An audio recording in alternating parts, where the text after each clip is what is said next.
और आज मैं एक बंगाली हॉरर मिस्ट्री फिल्म को एक्सप्लेन करूंगा जिसका नाम है अंदर महल।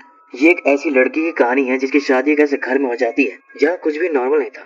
काफी डार्क और हॉरिफाइंग सीक्रेट्स थे उस घर के। शादी करके वो लड़की गलत फंस जाती है। वही वाला सीन हो जाता है कि arrange marriage is scary what if. आगे मैं नहीं बताऊंगा, अब आप खुद ही देख लो। तो चलिए बिना किसी देरी के जल्दी से वीडियो स्टार्ट करते हैं। तो ये कहानी किरण नाम की लड़की की है। किरण जो कि बचपन में अपनी माँ को खो दी थी। उसके बाद से किरण के पिता ने उसको रेज किया है और अब उसकी शादी भी करवा रहे हैं। लेकिन फिलहाल तो किरण को शादी की कोई जल्दी नहीं है, उसका मन भी नहीं है। लेकिन किरण के लिए ना काफी बड़े घर से रिश्ता आया था और ये लोग जो थे वो वीक बैकग्राउंड से थे, मतलब थोड़े गरीब थे। तो किरण के जो पिता है वो ज्यादा दहेज वगैरह नहीं दे सकते थे और वो लोग ले भी नहीं रहे थे। इसीलिए किरण के पिता को लगा कि इससे अच्छा रिश्ता शायद ही किरण को कभी मिलेगा। इसलिए रिश्ता आते ही वो छठ से हाँ कर दिए। अब वो किरण को जैसे तैसे ये बोलकर कन्विंस कर लेते हैं कि बेटा वो लोग बहुत बड़े लोग हैं, बहुत अमीर हैं, बड़ा सा महल है, उनके नौकर चाकर सब है, तुम वहाँ पर एक रानी की तरह राज करोगी। अब किरण के पिता के सिवा उसका कोई नहीं था। वो अपने पिता के काफी क्लोज थी और उनकी कोई भी बात नहीं टालती थी, इसलिए वो मान गई। तो जो छवि किरण के दिमाग में आई वही आपके दिमाग में आ रही होगी कि शादी जो है काफी भव्य तरीके से होगी, एकदम बढ़िया तरीके से, ढेर सारे लोग आएंगे, बड़ा सा सेट लगेगा। लेकिन ऐसा कुछ भी नहीं होता। किरण की शादी एक हॉल में होती है, अंधेरे हॉल में, जहाँ पर उसके पिता, उसके ससुराल वाले, लाइक उसका ससुर भूषण चौधरी, उसका जेठ सोम चौधरी और उनके साथ कुछ तांत्रिक लोग थे बस। और ये शादी कम तांत्रिक पूजा ज्यादा लग रही थी। मतलब इधर किरण की शादी हो रही थी और उनके साइड में एक तांत्रिक बैठा हुआ था और वो तांत्रिक क्रिया कर रहा था वहां पर बैठकर। उससे दूल्हा दुल्हन की गुड़िया बना रखी थी और एक थाली में रखकर उन पर सिंदूर वगैरह डाल रहा था, हड्डियों की माला चढ़ा रहा था, मंत्र वगैरह पढ़ रहा था। किरण वो सब देख रही थी और उसे बहुत अजीब लग रहा था। वो सोच रही थी कि किस तरह की शादी है। और फिर जब इनकी शादी हो जाती है तो तांत्रिक क्या करता है कि गुड़िया समेत वो थाली वही अग्नि कुंड में डाल देता है और फिर दूल्हा दुल्हन को ये बोला जाता है कि गुरुजी से आशीर्वाद ले लो। मतलब वो जो तांत्रिक था उसको ये लोग गुरुजी बोल रहे थे। तो किरण का जो पति था सोहम चौधरी, वो तो चुपचाप जाकर आशीर्वाद ले लेता है। लेकिन जो किरण थी वो वहीं खड़ी थी, वो हिचकिचा रही थी। उसको दोबारा बोला जाता है कि जाओ बेटा गुरुजी से आशीर्वाद ले लो। फिर वो जाती है, पैर छूकर आशीर्वाद लेती है। इसके बाद गुरुजी उसके हाथ पर एक धागा बांधते हैं और कहते हैं कि रक्षा कवच है बच्चा, तुम्हारी रक्षा करेगा, इसे कभी मत खोलना। देन इसके बाद किरण अपने ससुराल आ जाती है। स्वागत सासू माँ को करना चाहिए था, लेकिन उसकी भाभी नंदिनी आकर आरती करती है। फिर उसको बोला जाता है कि काले चावल और सूखी मिर्ची से भरी कलश को पैर से लात मारकर अंदर आओ। जबकि नॉर्मली गृह प्रवेश वाले कलश में कच्चे चावल, सिक्के, हल्दी और सुपारी वगैरह रहती है, जबकि यहाँ सूखी मिर्च और काले चावल थे। किरण भी कह देती है लेकिन ऐसा तो नहीं होता। जिस पर नंदिनी कहती है कि हमारे यहाँ तो ऐसे ही होता है। फिर वो जैसा कहती है किरण कर देती है, कलश पर लात मारकर गिरा देती है। इस तरह से उसका गृह प्रवेश होता है। अंदर आते ही सबसे पहले दोनों घर के मंदिर में माँ काली का आशीर्वाद लेते हैं, फिर दोनों बाबूजी का आशीर्वाद लेते हैं। किरण को आशीर्वाद देते हुए उसके ससुर कहते हैं कि बेटा मुझे पूरा यकीन है कि तुम इस घर के भाग्य को बदल दोगी, और बताते हैं कि हमारा परिवार काफी समय से परेशानियों से जूझ रहा है, जिनसे छुटकारा पाने में बेटा सिर्फ तुम हमारी मदद कर सकती हो। जिस पर किरण चौंक जाती है, क्या मैं? लेकिन मैं कैसे?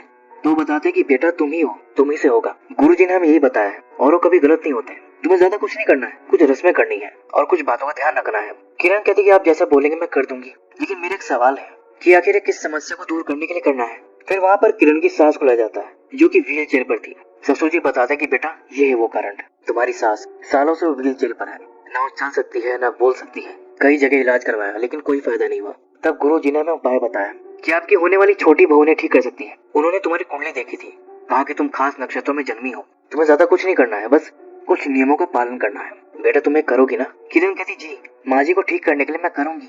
जिस पर अपनी पत्नी से कहता कि देखा भगवान हमें कितनी अच्छी बहू मिली है, चलो अब तुम अंदर जाकर आराम करो। फिर जोगी नाम का आदमी उन्हें वहां से ले जाता है। इसके बाद वो किरण से कहता है कि अगले 1 महीने में महायज्ञ होगा, उससे पहले तुम्हें कुछ बातों का ध्यान रखना है, जिसमें कि तुम्हें सूरज की रोशनी से दूर रहना है, आग के पास नहीं जाना है और घर के लोगों के सिवा किसी और से बात नहीं करनी है, अपने घर वालों से भी नहीं। ये सब सुनकर तो किरण के होश उड़ जाते हैं कि ये रिचुअल है या मुझे यहाँ कैद किया जा रहा है। किरण के हैरानी वाले एक्सप्रेशन देखकर उसका ससुर कहता है कि बेटा मैं समझता हूँ कि तुम पर एक बड़ा बोझ डाल रहे हैं, लेकिन हमारे पास अब कोई ऑप्शन नहीं बचा है। अब बेटा तुम ही हमारी आखिरी उम्मीद हो। जिस पर किरण कहती कि बाबा आप चिंता मत कीजिए, आपने मुझ पर जो भरोसा किया है मैं उसका मान रखूंगी, मैं हर रस्म को अच्छे से पूरा करूंगी, सब रूल्स फॉलो करूंगी। जिस पर वो किरण को खूब आशीर्वाद देता है कि बेटा खुश रहो और अब जाओ अपने कमरे में। लेकिन फिर उसे रोक देते कि रुको, अपना मोबाइल मुझे दे दो। मुझे पता है बेटा तुम समझदार हो, लेकिन क्या पता गलती से किसी बाहर वाले से बात कर ली तो रस्म टूट जाएगी। तुम चिंता मत करो, 1 महीने बाद मैं फोन उठा दूंगा। अब तो किरण को ये सब कुछ ज्यादा ही लग रहा था। वो सोहम की तरफ देखती कि वो कुछ बोले, उसका साथ दे, लेकिन वो उसका साथ नहीं देता, मुंह घुमा लेता है।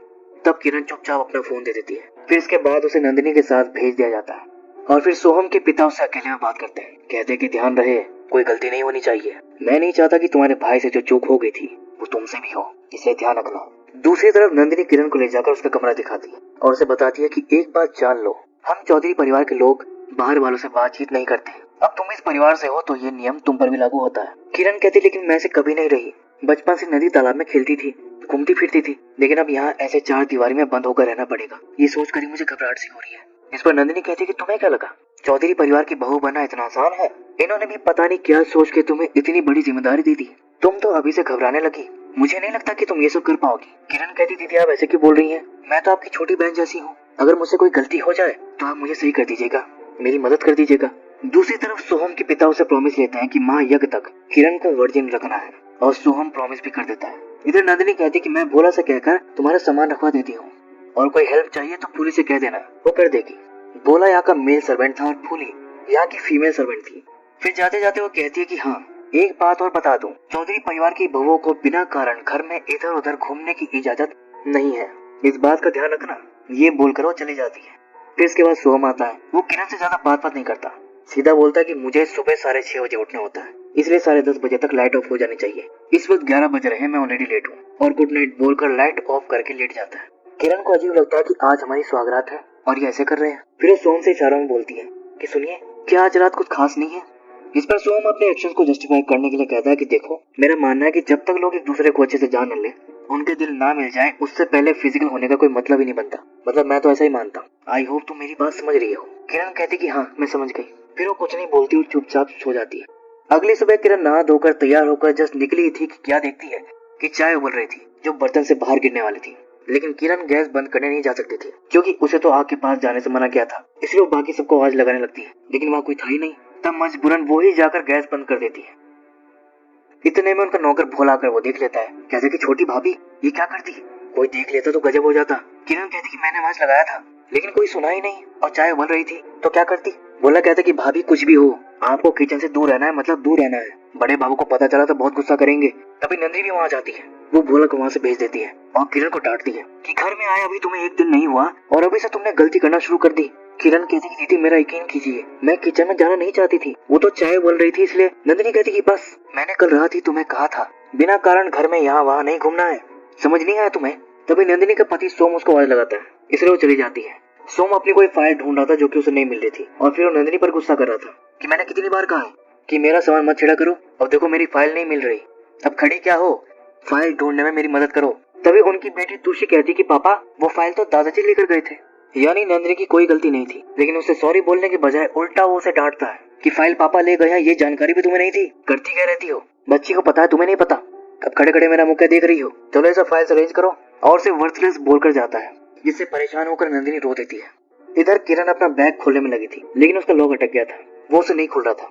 तो हेल्प के लिए वो फूली को आवाज लगाने लगती है लेकिन वो कोई जवाब नहीं दे रही थी। फिर वो बाहर आती तो वो आसपास नहीं थी और सामने वही जोगी नाम का आदमी था जो चाकू की धार तेज कर रहा था। वो उसी से कहती कि भैया मेरा सूटकेस नहीं खुल रहा, आप थोड़ी हेल्प कर दीजिए, लेकिन वो मना कर देता है, कहता कि फूली से कहो। फिर किरण फूली को ढूंढते हुए सीढ़ियों से नीचे जाने लगती है और इसी दौरान वो नीचे वाली रूम के सामने पहुंच जाती है। वो देखती है कि उस पर ताला लगा हुआ था जो कि लाल कपड़े में लिपटा था। किरण को क्यूरियोसिटी होने लगती है कि इस रूम के अंदर क्या होगा। तभी पीछे से आकर कोई उसे पकड़ लेता है और ये सोहम था जो कि बहुत गुस्सा करने लगता है, कहता कि आज के बाद मैंने तुम्हें यहाँ देख लिया तो अच्छा नहीं होगा। जिस पर किरण कहती कि देखिए मुझे भी कोई शौक नहीं है इस घर में घूमने का, मेरा सूटकेस अटक गया था इसलिए फूली को ढूंढ रही थी। सोहम कहता ठीक है मैं देखता हूँ। फिर वही सूटकेस खोलने की कोशिश करता है लेकिन सूटकेस नहीं खुलता, उल्टा उसे चोट लग जाती है। इस पर किरण अपना फर्स्ट एड बॉक्स लेकर आती है और उसे दवाई लगाती है। सोहम कहता कि बाबा देख लेते तो बहुत गुस्सा हो जाते, आज के बाद वहाँ गलती से भी मत जाना। किरण कहती लेकिन आखिर उस रूम में ऐसा है क्या जो मुझे वहाँ जाने से मना किया जा रहा है? सोहम कहता कि वो तुम्हें जाने की जरूरत नहीं है और फिर वो अपने काम पर चला जाता है। इसके बाद हम देखते हैं कि सोहम का पिता और उसका भाई दोनों अपने बिजनेस के बारे में बात कर रहे थे। तभी किरण उनके लिए चाय लेकर आती है। ये देखते ही उसका ससुर गुस्सा करने लगता है, कह रहे तुमने चाय क्यों बनाई, मना किया था ना किचन में जाने के लिए। तो किरण कहती कि पापा मैं चाय नहीं बनाई हूँ, मैं तो बस लेकर आई हूँ। तभी उसकी सास कुछ बोलने की कोशिश करने लगती है। सब तुरंत उन्हें देखने जाते हैं। किरण कहती कि माँ जी क्या हुआ, क्या आपको कोई तकलीफ हो रही है? उसके ससुर कहते हैं कि ये तुमसे बात करना चाहती है लगता है। फिर उन्हें समझाते हैं कि पहले ठीक हो जाओ फिर अपनी बहू से बात कर लेना। किरण भी कहती कि जी माँ जी देखना आप जल्दी ठीक हो जाएंगी, फिर हम दोनों खूब बातें करेंगे। लेकिन उसके साथ किरण को कुछ जरूरी बात बताना चाह रही थी, जैसे कि किसी खतरे के बारे में उसे वार्न करना चाह रही हो, लेकिन किरण ये समझ नहीं पाती। फिर रात में जब सोहम और किरण अपने रूम में सो रहे थे तभी जोगी वहाँ पर आता है। उसके हाथ में वही चाकू था जिसकी धार अब वो अच्छे से तेज कर चुका था। फिर वो धीरे से किरण के पास आता है, उसकी ओर चाकू बढ़ाता है और उसके बाल काट लेता है। फिर इसके बाद हम देखते हैं कि अगली सुबह किरण अकेली बैठकर रो रही थी और खुद से बातें कर रही थी कि देखो पापा, आपकी बेटी कितनी खुश है इस घर में, बिल्कुल रानी की तरह राज कर रही है। उसका राजकुमार भी उसे बहुत प्यार करता है, हमेशा उसके साथ रहता है। यही चाहते थे ना आप? अब तो आप खुश है ना बहुत? और ये कहते कहते वो रो देती है। तभी इसी बीच उसके मुंह पर बॉल लगती है जिससे टूशी खेल रही थी। बॉल गलती से लग गई थी जिसके लिए सॉरी भी बोलती है। किरण टूशी से पहली बार मिली थी, वो सबके पास बुलाकर उससे बात करती है और जल्दी ही दोनों की बहुत अच्छी दोस्ती हो जाती है। टूशी से बात करके किरण को काफी अच्छा लगता है, लेकिन तभी फूली आकर उसे कह देती है कि चलो बेटा टूशी, स्कूल के लिए तैयार हो जाओ। फिर वो चली जाती है। देन इसके बाद सब नाश्ता कर रहे होता है। तभी बाहर फूली देखती है कि टूशी सीढ़ियों पर बेहोश पड़ी थी। वो घबरा जाती है और तुरंत नंदिनी को आवाज लगाती है, भाभी टूशी बेटिया सीढ़ियों से गिर गई, जिससे सभी परेशान हो जाते हैं। नंदिनी का तो रो रो कर बुरा हाल था। तभी किरण अपना वही वाला फर्स्ट एड बॉक्स लेकर आती है और नमक निकालकर टूशी को सुंघाती है जिससे होश में आ जाती है। और फिर वो बताती है कि टूशी को चोट नहीं लगी थी, गिरने के ट्रॉमा की वजह से बस बेहोश हो गई थी, इसे गर्म दूध पिला दीजिए ठीक हो जाएगी। जिस पर नंदिनी उसे खूब सारा धन्यवाद देती है और ससुर जी भी उसकी तारीफ करते हैं कि बेटा तुम तो बहुत गुणी हो, टैलेंटेड हो। किरण बताती है कि असल में हमारे गाँव में मेडिकल कैंप वाले आए थे, मैंने भी ज्वाइन कर लिया था और बस वहीं से कुछ बेसिक बातें सीख ली थी। अब इस घटना के बाद नंदिनी का बिहेवियर किरण के प्रति बदल जाता है और उसे अच्छे से बात करने लगती है और उसे एक राय भी देती है कि अगर तुम सब परेशानियों से बाहर आना चाहती हो तो कोशिश करो जल्दी से माँ बनने की। ये सुनकर किरण हैरान हो जाती है कि दीदी आप ऐसा क्यों बोल रही हैं, लेकिन वो रीजन नहीं बताती, बस कहती है कि तुम्हारी शुभचिंतक होने के नाते मैंने तुम्हें ये बताया। फिर रात को जब किरण सो रही थी तो उसे सपने में वही दरवाजा और वो डॉल वाला रिचुअल दिखाई दे रहा था जिससे उसकी नींद टूट जाती है। फिर वो नोटिस करती है कि बाहर से घंटी और मंत्रों की आवाजें आ रही थी। वो घड़ी देखती है तो इस वक्त रात के 2:15 बज रहे थे। उसे अजीब लगता है कितनी रात को यहाँ चल क्या रहा है। फिर वो बाहर जाकर देखती है कि जो पंडित किरण की शादी करवाया था वही वहाँ तांत्रिक रिचुअल कर रहा था। उसने थाली में गुड़िया ले रखी थी। फिर जोगी उसे किरण के बाल ला कर देता है जिसे वो गुड़िया पर बांध कर रिचुअल करता है और उसके बाद थाली समेत वो जोगी को दे देता है कि अब इसे वहाँ ले जाकर रख दो। किरण वो सब देखकर हैरान थी कि ये लोग कर क्या रहे हैं। तभी कोई उसे पकड़कर खींच लेता है और ये नंदिनी थी। कहती कि वहाँ क्या कर रही थी तुम, कोई देख लेता तो पता है क्या हो जाता। किरण भी कहती क्या क्या हो जाता। नंदिनी कहती कि वही जो रोंजा के साथ हुआ था। किरण पूछती कि रोंजा ये कौन थी, जिस पर वो बहुत ही शॉकिंग बात बताती है कि रोंजा सोहम की पहली पत्नी थी। ये सुनकर तो किरण के पैरों तले जमीन खिसक जाती है। अब उसके दिमाग में ये बात घुस जाती है कि इसलिए उसका पति इतना कटा कटा रहता है क्योंकि वो उससे प्यार नहीं करता, रोंजा से प्यार करता है। उसे बहुत खराब लगा था और वो सोहम से झगड़ा कर देती है कि आप लोगों ने मुझे मेरे पिता को धोखा दिया, पहले क्यों नहीं बताया कि आपकी पहले भी शादी हुई थी। सोम पूछता कि तुम्हें किसने बताया। वो कहती पहले मेरे सवाल का जवाब दीजिए। सोम कहता कि हाँ ये सच है कि रोंजा मेरी पहली पत्नी थी, लेकिन जिसने भी रोंजा के बारे में तुम्हें बताया उसने ये नहीं बताया कि वो कहाँ गई। वो अपने लवर के साथ भाग गई थी। बाबूजी ने खुद भागते हुए उसे देखा था और मुझे बताया रोंजा मेरा वो अतीत है जिसे मैं भुला चुका हूँ, लेकिन आज फिर तुमने मेरा वो अतीत मेरे सामने लाकर खड़ा कर दिया। मेरे जख्मों को हरा कर दिया तुमने। और इमोशनल होकर चला जाता है। और किरण के दिमाग में अब ये चल रहा था कि ये लोग और पता नहीं क्या क्या राज छुपा के रखे हैं। अब उसे सब जानना था और उसे लगता था कि इस परिवार का कोई बड़ा राज छुपा है उस बंद दरवाजे के पीछे। रिचुअल वाली रात को जोगी के हाथ में चाबी का गुच्छा देखी थी। उसे लगता है कि दरवाजे की चाबी उसी में होगी। फिर वो क्या करती है कि जोगी के रूम के बाहर छुप कर वेट करती है और जब वो बाहर जाता है तो रूम में घुसकर सब जगह ढूंढने लगती है, लेकिन चाबियां नहीं मिलती। फिर लास्ट में तकिए के नीचे देखती है तो चाबी मिल जाती है। फिर वो तुरंत वहां से नीचे जाती है दरवाजा खोलने। इतने में जोगी भी वापस आ जाता है और उसे जाते हुए देख लेता है। फिर वो तुरंत जाकर चाबी चेक करता है जो कि गायब थी और उसे समझते देर नहीं लगती कि यह किरण का काम है। यहाँ नीचे किरण गुच्छे में से चाबी ट्राई करने में लगी थी और जोगी उसे पकड़ने के लिए नीचे ही आ रहा था। अब किरण जो है लास्ट चाबी ट्राई करती है, लेकिन तभी नंदिनी किरण को पकड़कर ले जाती है और जोगी आकर देखता है कि चाबी ताले में लगी थी, लेकिन किरण वहाँ नहीं थी। दूसरी तरफ नंदिनी किरण को डांटती है कि तुम पागल हो गई हो क्या, आखिर मैं कब तक तुम्हें ऐसे बचाती रहूंगी। तो किरण भी कह देती है कि आप मुझे बचाई क्यों रही हैं, क्या हो जाता अगर मैं पकड़ी जाती। मेरे साथ जो यहाँ हो रहा है उससे बुरा और क्या हो सकता। तब नंदिनी उसे शांत करती है और उसे बताती है कि जिस तकलीफ से किरण गुजर रही है वो भी पहले से गुजर चुकी है। जब वो इस घर में बहू बनकर आई थी तो सेम रूल्स उसके लिए भी थे, लेकिन एक उपाय से वो उससे फ्री हो गई थी और वो उपाय कोई और नहीं उसकी सास बताई थी। जी हाँ, उस वक्त वो बिल्कुल ठीक थी। शादी के तीसरे दिन चुपके से वो नंदिनी के पास आकर उसको बताई थी कि कैसे भी करके माँ बनने की कोशिश करो, नहीं तो बहुत बड़ी मुसीबत में पड़ जाओगी। नंदिनी ने इस बात पर ध्यान दिया और लकीली 26 दिन में ही वो प्रेग्नेंट हो गई। बस फिर क्या था, जैसे ही ये बात सबको पता चली उसे इन रूल से फ्री कर दिया गया। लेकिन उसके बाद उसकी सास की तबीयत खराब हो गई और फिर वो ठीक नहीं हुई, तब से ऐसे ही है। लेकिन अब सवाल ये बनता है कि जब उसकी सास ठीक थी तब भी नंदिनी से वो रूल्स फॉलो करने के लिए क्यों बोला गया था। तो उसका मतलब तो ये हुआ कि किरण का ससुर भूषण उसको झूठ बोला था कि उसे ये रूल्स अपनी बीमार सास को ठीक करने के लिए करना है और किसी ने भी किरण को सच नहीं बताया और अब किरण को यहाँ लगने लगता है कि उसकी सास बीमार नहीं है, बल्कि उनको बीमार बनाकर रखा जा रहा है। इस घर में कोई बड़ी साजिश चल रही है और वो बिल्कुल सही सोच रही थी। भूषण खुद अपनी पत्नी को बीमार बनाकर रखे था और अब जाकर भूषण का पूरा कच्चा चिट्ठा सामने आता है। कहानी फ्लैशबैक में जाती है जब भूषण और उसकी पत्नी को बच्चों की प्रॉब्लम चल रही थी। एक नहीं बल्कि 2 बार उसके बच्चे मरे हुए पैदा हुए थे। तब भूषण अपनी पत्नी को लेकर इसी तांत्रिक के पास गया था और वो तांत्रिक बोला कि तुम्हारे परिवार पर श्राप लगा हुआ है, लेकिन चिंता मत करो, अभी के लिए तो मैं इसका उपाय कर दिया हूँ। अब बच्चा होने में तुम्हें कोई दिक्कत नहीं आएगी और तुम्हें 2 लड़के होंगे। लेकिन अभी भी एक समस्या है, जब वो बड़े होंगे, उनकी शादी होगी, तो उनके साथ भी फिर यही समस्या आएगी। लड़के होंगे तो मरे हुए पैदा होंगे और अगर जी गए तो ज्यादा नहीं जी पाएंगे, 10 साल की उम्र में ही खत्म हो जाएंगे। इस तरह आगे चलकर ये श्राप तुम्हारा वंश खत्म कर देगा। अब ये सुनकर भूषण घबरा गया कि गुरुजी कुछ करिए, मेरा वंश बचा लीजिए। और फिर वो तांत्रिक इस कर्ज को परमानेंटली हटाने के लिए ये उपाय बताया कि इनकी जो आने वाली बहू होगी, 1 महीने तक उससे वही सब रूल्स फॉलो करवाने हैं और उसके बाद महायज्ञ वाले दिन उसकी बलि देनी है। ये सुन दोनों चौंक जाते हैं कि गुरुजी क्या कह रहे हैं, अपनी बहू को ही मार देंगे तो हमारे वंश को कैसे जन्म देगी। जिसमें तांत्रिक कहता है कि वो तुम्हारी बहू नहीं होगी, बलि का बकरा होगी। उसके बाद तुम अपनी बेटी की दोबारा शादी करवा देना, फिर वो तुम्हारे पोते को जन्म देगी और फिर तुम्हारा वंश चल पड़ेगा। तो इसलिए किरण की शादी की रस्में इतनी अजीब और काली थी, वो सब उसके बलि के लिए की जा रही थी। लेकिन भूषण की पत्नी ये उपाय करने से मना करती थी, ये हम नहीं कर पाएंगे, ये तो महापाप है। लेकिन भूषण तैयार था, कहता कि वंश बचाने के लिए मैं कुछ भी करूंगा। फिर जब इनके दोनों लड़के बड़े हुए तो बड़े बेटे सोम की शादी नंदिनी से करवाई गई। वैसे ही उसी काले रिचुअल के साथ बलि का बकरा या कहें की बकरी पहले नंदिनी थी, लेकिन उसकी सास को मंजूर नहीं था और उसे बचाने के लिए वो नंदिनी को मां बनने के लिए प्रेरित कर दी, क्योंकि इनके रूल के अकॉर्डिंग बलि किसी विवाहित लेकिन वर्जिन लड़की की देनी थी। जबकि नंदिनी अपने पति को करीब लाने में कामयाब हो गई और उसे प्रेग्नेंट हो गई, जिससे भूषण का प्लान फेल हो गया। इसलिए वो उस दिन सोहम से कह रहा था कि जो गलती तुम्हारे बड़े भाई ने की वो गलती तुम मत कर देना। अब वो उसकी दूसरी शादी तो करवा नहीं सकता था, तो फिर उसने अपने छोटे लड़के सोहम की शादी करवाई रोंजा के साथ। लेकिन रोंजा की सास फिर उसे सब बता दी, प्लान दोबारा फेल हो गया और अब किरण जो है वो तीसरा अटेम्प्ट है। ये भी उसकी पत्नी वेस्ट ना कर दे, इसलिए अपनी पत्नी को पहले ही स्टेट में पहुंचा दिया ताकि वो उसे कुछ बताने लायक ही न रहे। और इसके लिए वो रोज दूध में मिलाकर उसे कुछ तो पिलाता है और आज भी वो उसे यही पिलाता है जबरदस्ती।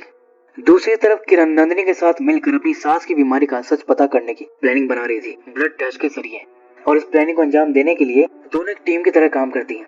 अब किरण ने नर्सिंग की ट्रेनिंग ले रखी थी तो सैंपल तो वही निकालेगी, बस फिर क्या था, सिरिंज वगैरह वो सब रेडी कर लेती है। और फिर नंदिनी उसे बताती है कि ससुर जी अभी स्टडी रूम में है, यही सही मौका है।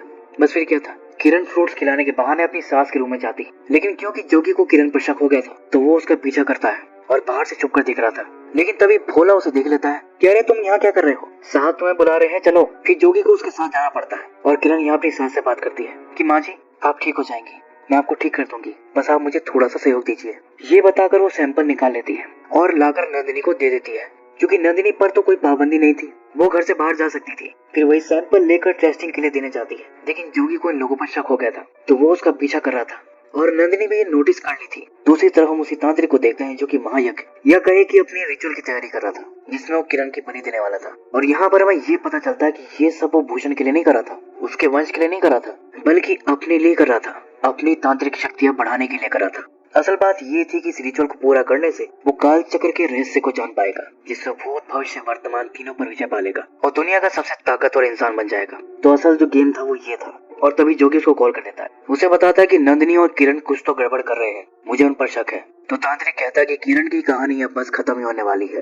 तब तक तुम बस उन पर नजर रखो। इसके बाद हम देखते हैं कि किरण सोहम के सामने रोने लगती है, कहती कि मुझे पापा की याद आ रही है, मुझे उनसे बात करनी है और अपना फोन मांगती है। लेकिन सोहम मना कर देता है कि नहीं, पापा ने मना किया है और मैं अपने पापा को डिसओबे नहीं करूंगा। तो किरण कहती कि वाह, तुम्हारे अपने पापा के लिए फीलिंग सही और मेरी फीलिंग का कोई मोल नहीं। तब वो फोन उठाकर दे देता है कि ये लो, लेकिन सिर्फ 5 मिनट, और हाँ ये बात सिर्फ हमारे बीच ही रहनी चाहिए। किरण कहती है कि किसी को पता नहीं चलेगा, प्रॉमिस। फिर थैंक यू बोलकर प्यार से उसके गाल खींचकर चली जाती है। लेकिन वो अपने पापा को कॉल करने नहीं गई थी, बल्कि उसे तो रिपोर्ट चेक करनी थी जो नंदिनी ने उसे व्हाट्सएप की थी, और रिपोर्ट्स पढ़कर तो दंग रह जाती है। इसके बाद वो नंदिनी को भी अपनी सास की बीमारी का सच बता देती है कि असल में उन्हें स्लो पॉइजन दिया जा रहा है, हमें अभी उनको दवाई देनी होगी, नहीं तो वो कभी रिकवर नहीं कर पाएंगे, उल्टा ये जहर उनकी जान ले लेगा। फिर नंदिनी दवाई लेने जाती है टूशी को स्कूल छोड़ने के बहाने, लेकिन इन लोगों को शक हो गया था, इसलिए भूषण टोक देता है, कहता कि बेटा रुक जाओ, जोगी है ना मेरी कार में तुम्हें छोड़ देगा।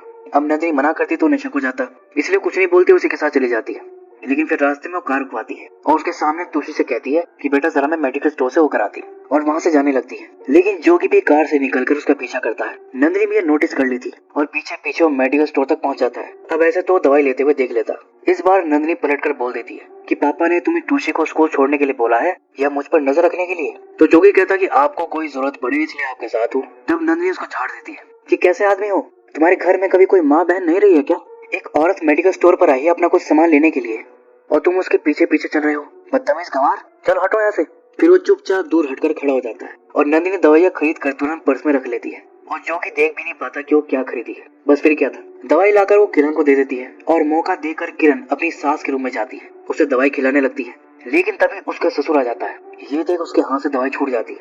फिर वो उसे साड़ी से ढक देती है और इसे दिखाती है कि वो बस दूध पिला रही थी। फिर भूषण उल्टा मुंह करके पूजा करने लगता है और इतने में किरण फटाक से दवाई निकाल कर अपनी सास को खिला देती है। तभी भूषण पलट कर आता है और किरण से कहता है कि अरे बेटा, तुम्हें बताना था कि अब तुम्हें जल्दी राहत मिलने वाली है। गुरुजी महायज्ञ की तैयारी कर रहे हैं, अब तुम सभी परेशानी से मुक्त हो जाओगी। लेकिन बेचारी किरण को क्या पता था कि वो तो उसे दुनिया से मुक्त करने की बात कर रहा था। लेकिन वो इतना तो समझ गई थी कि महायज्ञ में कुछ तो गड़बड़ होगी, तो उससे पहले ही वो चौधरी परिवार का राज जानना चाह रही थी और उसे पूरा यकीन था कि वो बंद कमरा ही सब राज खोलेगा। फिर इसके लिए वो नंदिनी से बात करती है, जिस पर नंदिनी उसे रूम का पिछला दरवाजा दिखाती है जो कि लॉक्ड नहीं था। फिर दोनों रूम में एंटर होते हैं तो वहाँ पर बहुत तेज बदबू थी, बहुत तेज। वहाँ लंबे समय से कोई साफ सफाई नहीं हुई थी, जाले वाले लगे थे। फिर नीचे कोने में दोनों ऐसी चीज देख लेते हैं जिससे दोनों की हालत खराब हो जाती है। वहाँ पर एक कंकाल पड़ा था, लाल साड़ी में लिपटा हुआ। नंदिनी उसे पहचान लेती है कि ये तो रोंजा की साड़ी है और वो कंकाल रोंजा का ही था। मतलब जब रोंजा को सच्चाई का पता लग गया था और वो यहाँ से भागना चाह रही थी तो भूषण जोगी के साथ मिलकर उसे मार दिया और उसकी लाश को इस रूम में बंद कर दिया और सोहम को झूठी कहानी सुना दिया कि वो अपने बॉयफ्रेंड के साथ भाग गई। और वो यकीन भी कर लिया क्योंकि भाई वो तो अपने पिता पर अंधा भरोसा करता है। तो ये था चौधरी परिवार का वो डार्क सीक्रेट जिससे जानने के बाद किरण और नंदिनी दोनों की रूह कांप जाती है। तभी किरण देखती है कि वहाँ वही गुड़िया पड़ी थी जिसके साथ रात में ये लोग रिचुअल किए थे। तभी इतने में कोई बाहर आ गया था और वो लॉक खोल रहा था। नंदिनी किरण से कहती कि भागो किरण। किरण कहती कि नहीं दीदी, आपको अकेले छोड़कर नहीं जाऊंगी। नंदिनी कहती कि अरे मैं भी आ रही हूँ, तुम भागो जल्दी। अब वो तो किरण को भगा दी लेकिन वो पकड़ी गई। फिर वो पलट कर देखते तो सामने जोगी खड़ा था। इधर किरण भागती हुई फूली से टकरा गई तो फूली कहती है, अरे छोटी भाभी आप यहाँ हो, कब से मैं आपको ढूंढ रही हूँ, चलिए गुरुजी आए हैं, आपको बुला रहे हैं। दूसरी तरफ वो तांत्रिक भूषण को बता रहा था कि आज ही वो महायज्ञ वाला रिचुअल करेगा। तभी सोहम किरण को लेकर आता है। फिर उन्हें भी बताता है कि महायज्ञ आज ही है, तैयार रहो। फिर जब महायज्ञ होने वाला था तो किरण काफी डरी हुई थी और रो रही थी कि ये लोग नंदिनी भाभी को तो मार दिए और अब मुझे भी मार देंगे। तभी सोहम उसके लिए दूध लेकर आता है और ये रिचुअल का हिस्सा था। फिर इसके बाद सीधा हमें महायज्ञ का सीन दिखाया जाता है जहाँ किरण बेहोश पड़ी थी और तांत्रिक उसकी बलि देने का रिचुअल शुरू कर दिया था। लेकिन तभी किरण उठकर बैठ जाती है क्योंकि वो यहाँ पर चालाकी दिखाई थी, वो दूध पी नहीं थी, गिरा दी थी। और तभी सोहम भी आ जाता है नंदिनी को लेकर। उसे देखकर किरण कहती है कि भाभी आप ठीक हो, कहाँ चली गई थी? नंदिनी बताती है कि जोगी ने उसे उसी रूम में बंद कर दिया था, अगर सोहम आकर मुझे नहीं निकालता तो मैं तो वही कंकाल बन जाती। और यहाँ पर सोहम को जो है वो तुलसी बताई थी क्योंकि जब जोगी नंदिनी को वहाँ जबरदस्ती बंद करा था तो वो ही देख ली थी। सोहम कहता कि नंदिनी भाभी ने मुझे सब बता दिया है, आप लोग इंसान नहीं हैवान हो। और पापा आप अपने माँ के साथ ये सब किया, मुझे तो आपको पापा कहते हुए भी शर्म आ रही है, छी। तांत्रिक कहता कि बस बहुत हो गया तुम्हारा फैमिली ड्रामा और अपने लोगों से कहता कि अरे तुम लोग देख क्या रहे हो, पकड़ लो इनको। फिर वो उन्हें पकड़ लेते हैं और तांत्रिक किरण को पकड़ लेता है और एक और शॉकिंग और हॉरिफाइंग सच बताता है कि किरण कोई पहली लड़की नहीं है इसके साथ वैसा कर रहा है, बल्कि इससे पहले वो 107 विवाहित लड़कियों के साथ ऐसा कर चुका है, उनकी बलि दे चुका है और किरण आखिरी और 108वीं बलि होगी। तब जाकर उसे अपनी अपार तांत्रिक शक्तियां प्राप्त होंगी और फिर वो किरण का सर काटने लगता है। लेकिन तभी पुलिस आकर उसे रोक देती है क्योंकि सोहम ने पुलिस को पहले इन्फॉर्म कर दिया था। पुलिस, तांत्रिक, उसके लोग सबको अरेस्ट कर लेती है। भूषण भी अपनी गलती मानकर खुद को सरेंडर कर देता है और इस तरह किरण की जान बच पाती है और इस इवल तांत्रिक को अब उसके किए की सजा मिलेगी और जो उसने किया था उसके लिए तो उसे फांसी होगी। मतलब रोंजा को मिलाकर वो 108 लड़कियों को मार दिया था, वो भी उनके ससुराल वालों के साथ मिलकर। लेकिन इतने बड़े नंबर तक वो पहुंच कैसे गया? तो रिचुअल्स के लिए वो बड़े और पैसे वाले फैमिली को ट्रिक करके, कर्ज वर्ज बताकर, डराकर अपने साथ मिलाता था और किरण जैसी वीक बैकग्राउंड वाली लड़कियों को टारगेट करता था। रिचुअल करके उन्हें मरवाकर गायब कर देता था। हमने देखा कि शादी भी सीक्रेटली होती थी, कोई बाहर वाले को बुलाया ही नहीं जाता था, तो किसी को क्या ही पता चल जाएगा। रही बात लड़की के घर वालों की, तो स्ट्रॉन्ग बैकग्राउंड के उसके ससुराल वाले पैसे और पावर के दम पर उन्हें दबा देते होंगे। तो इस तरह वो इतने बड़े नंबर तक पहुंच गया था। स्टार्टिंग से लेकर वो सब प्रॉपर प्लानिंग के साथ चल रहा था। रही बात नंदिनी की, तो वो भी वीक बैकग्राउंड से थी, वो ज्यादा पढ़ी लिखी नहीं थी। लेकिन जो किरण थी ना, वो कुछ न कुछ सीखती रहती थी। लाइक को ट्रेनिंग कैंप लग गया तो वहां जाकर सीख ली और अपनी इसी सीख, स्किल और सूझबूझ से वो अपनी और अपनी सास की जान बचा पाई। उम्मीद करता हूँ कि आपको एक्सप्लेनेशन पसंद आई होगी। तो चलिए फिर मिलता हूँ अगली वीडियो में। तब तक के लिए take care and keep watching.